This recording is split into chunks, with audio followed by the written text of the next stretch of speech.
Llegó la hora con José Francisco Lagos y Mara Cerini. Bueno, y porque además de múltiples temas que hemos estado hablando la semana, uno de los temas que yo creo que es clave, que nunca puede dejar de ser parte de la agenda, porque es fundamental para el desarrollo real de las personas y de nuestro país, es la educación.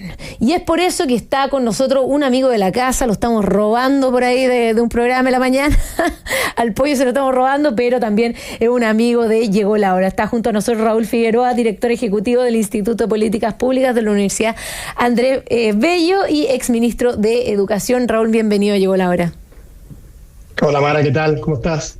Muy bien, qué bueno tenerte acá con nosotros, Raúl, y también felicitarlos porque vimos ahí que el ranking de postulaciones de la Universidad Andrés Bello anduvo muy bien después de esta PAES.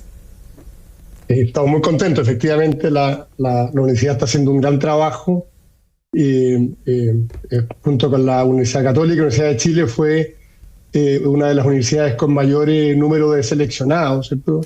Y de postulaciones efectivas, es decir, seleccionados y personas que quedan en listas de espera. Y eso es fruto, bueno, de un trabajo un trabajo permanente, constante, de entregarle además en distintas áreas del conocimiento una formación de excelencia a los jóvenes chilenos. Así que estamos muy contentos en la Universidad Andrés Bello del trabajo que se está realizando y cómo en el proceso de postulación eso se empieza a ver reflejado. Bueno, vamos un poquito más para atrás en términos de educación, porque independiente a la educación superior, uno de los ejes fundamentales es que los jóvenes lleguen preparados a esa educación, y algunas declaraciones que tú has dado ha sido que a raíz de los resultados de la PAES ves que la educación en Chile está estancada, los aprendizajes en nuestro país están estancados. ¿Cómo ves tú esta situación, esta realidad en cuanto a cómo hemos tal vez retrocedido o estancado, como bien dices tú, en los aprendizajes y en los desafíos que tenemos con los años y cómo avanza también los tiempos y la tecnología?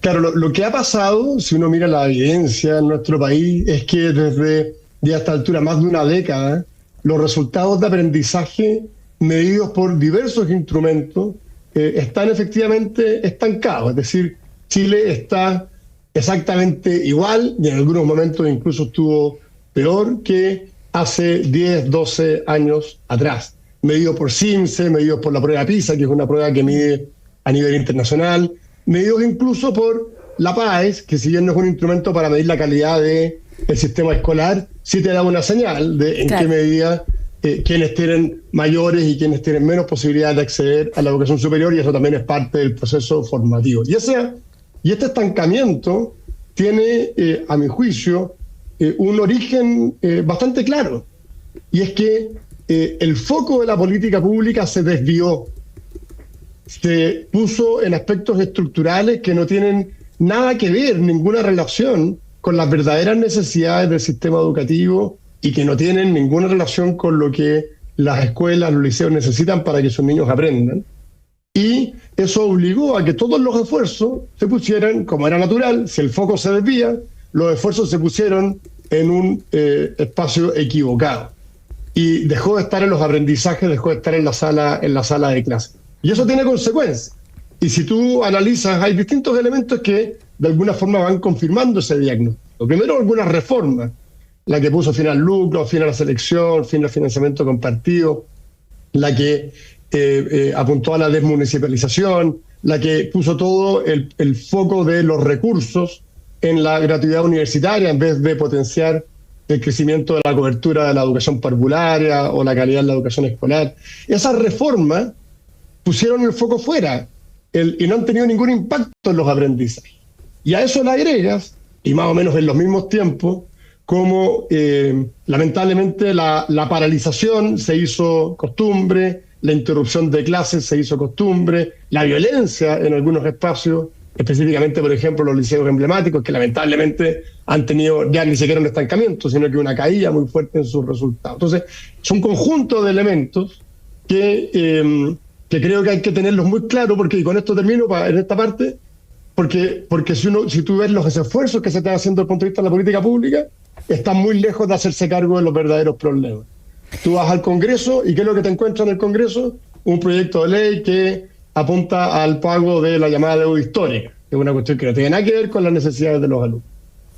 O el trámite, que sería interesante hablar de eso, de un proyecto de ley que cambia todo el sistema de financiamiento de la educación superior, generando nuevos problemas en la educación superior y volviendo a poner el foco donde hoy día no están las necesidades, ¿cierto? Las necesidades están en la educación parvularia y en la educación escolar. Entonces, está todo muy distorsionado y las prioridades están muy distorsionadas en educación. Precisamente, te voy a preguntar por este nuevo proyecto, el FES, más adelante, pero me interesa que quede súper claro el tema de dónde están las necesidades, porque efectivamente el eslogan político en los últimos años, desde que tengo memoria, ha sido la educación universitaria.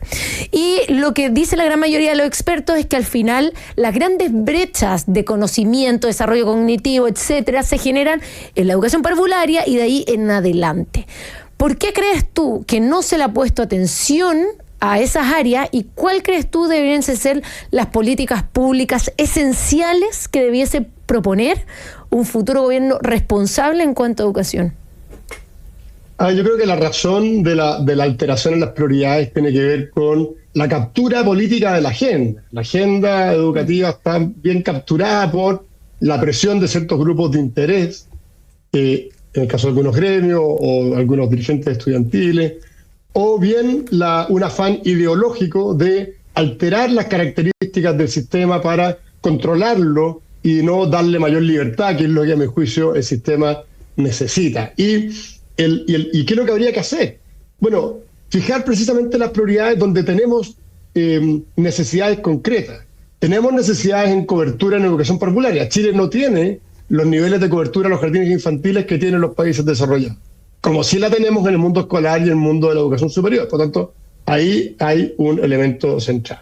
Segundo elemento, estamos, como le decíamos al principio, estamos estancados en los aprendizajes, y no solo estancados, sino que tenemos fuertes brechas en los aprendizajes y problemas que no se han resuelto.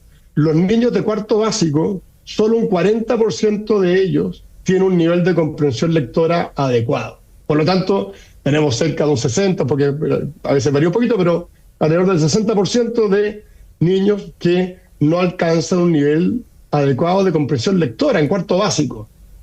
Y todos los auditores comprenderán que si en cuarto básico no comprenden bien lo que leen, todos los demás elementos del currículum se hacen particularmente difíciles. O sea, le va a ser mucho más difícil aprender historia, resolver problemas matemáticos, etcétera. Entonces, ahí está la necesidad.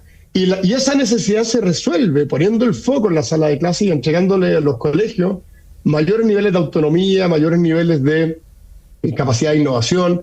Hoy día, el tiempo que le dedica un director de un colegio está fundamentalmente centrado en cumplir con regulaciones muchas veces absurdas, restricciones burocráticas. No se puede concentrar en lo que importa, que es monitorear qué es lo que está pasando con sus profesores, con sus alumnos, cuánto aprenden, qué remediales se pueden hacer. Y desde el punto de vista de la política pública, acaba de salir un informe de la Contraloría que dice que todo el plan de recuperación de aprendizajes que el gobierno estaba implementando, en la práctica no existía. Solo se ejecutó un porcentaje mínimo de los recursos que se decía se iban a gastar. Además, tampoco eran recursos adicionales, se había reempaquetado una cantidad de programas que ya tenían mala evaluación y simplemente sobre eso se apalancó un proceso de recuperación con muy poca escala, llegando muy pocos alumnos de una manera deficitaria. Entonces, ¿y cuál es la respuesta? Bueno, modifiquemos el sistema de financiamiento de la educación superior, una cuestión que no tiene nada que ver con las verdaderas prioridades que hoy día tenemos que resolver. Bueno, y en ese sentido pareciera ser parte un poco de la urgencia de tratar de cumplir con algunos compromisos que tenía este gobierno, precisamente esos compromisos que tú bien defines como más bien políticos que realmente claves para mejorar la educación. Y precisamente metámonos en el tema de la reforma al financiamiento de la educación superior, porque acá realmente hay crítica a esto, es una reforma bastante estructural que va a tener un efecto muy profundo en las universidades y la verdad es que en el mediano o largo plazo se ve bastante complejo. ¿Cómo podríamos definir esta reforma de manera sencilla para que los auditores en el ratito que tenemos puedan entender lo que se está proponiendo y también las consecuencias que tiene? Mira, para explicarlo bien en simple, lo que está planteando este nuevo sistema de financiamiento de la educación superior es eliminar el sistema de crédito y reemplazarlo por un sistema más parecido a la gratuidad, pero financiándolo con un impuesto que se le cobra a un grupo específico de jóvenes o de personas que egresan de la educación superior, sobre la base de y ese impuesto lo que hace es pagar los recursos que el Estado le entregaría a las universidades sobre la base de la fijación de los precios. Entonces, es un sistema en el que se le fijan los precios a las universidades, se le hacen transferencias a través de esta fijación de precios, que por definición es menor a los recursos que las universidades necesitan para desarrollar sus proyectos. Y luego, para tratar de recuperar esos recursos, se le cobra un impuesto a los graduados. Ese impuesto a los graduados genera distorsiones fuertes en la lógica tributaria, es una reforma tributaria encubierta, que en el máximo podría significar que una persona que gana 3,5 millones de pesos o más tenga que pagar por 20 años el 8% mensual de sus ingresos. Las universidades tendrían que someterse a esta fijación de precios, por lo tanto recibirían menos recursos que lo que efectivamente necesitan. Y desde el punto de vista fiscal, esto descansa en que todas las personas van a entrar al sistema formal de trabajo y por tanto van a pagar este impuesto. Y eso es un supuesto que está muy lejos de ser efectivo porque tenemos una informalidad que es cercana al 30%. Entonces, desde el punto de vista de la responsabilidad fiscal, esto no funciona. Desde el punto de vista de lo que las universidades necesitan, baja la calidad. Desde el punto de vista de lo que los jóvenes necesitan como apoyo, es cierto, no pagarían mientras estudian, pero una vez que egresan, pagarían un impuesto adicional que incluso les hace imposible saber cuánto están pagando. El punto está en que un profesional pagaría por 20 años un impuesto y hay algunos estudios que dicen que eso podría significar que alrededor del 30% de esos profesionales pague más que lo que efectivamente recibió por concepto de traspaso a las universidades mientras están estudiando. Entonces, está obligado a endeudarse por el total, no podrían endeudarse por una fracción. Genera fuerte segregación porque como esto perjudica la calidad, claro, algunas algunas universidades podrían decir, mira, yo no entro al sistema. Y por tanto solo recibirían alumnos que están en condiciones de pagar, generando una segregación en el sistema de educación superior muy fuerte. Entonces, son muchos los problemas. Y además este proyecto está con urgencia. Y mientras se discute pensiones y otras cosas, el 10 de marzo vamos a tener que conocer las indicaciones a este proyecto porque se va a seguir tramitando.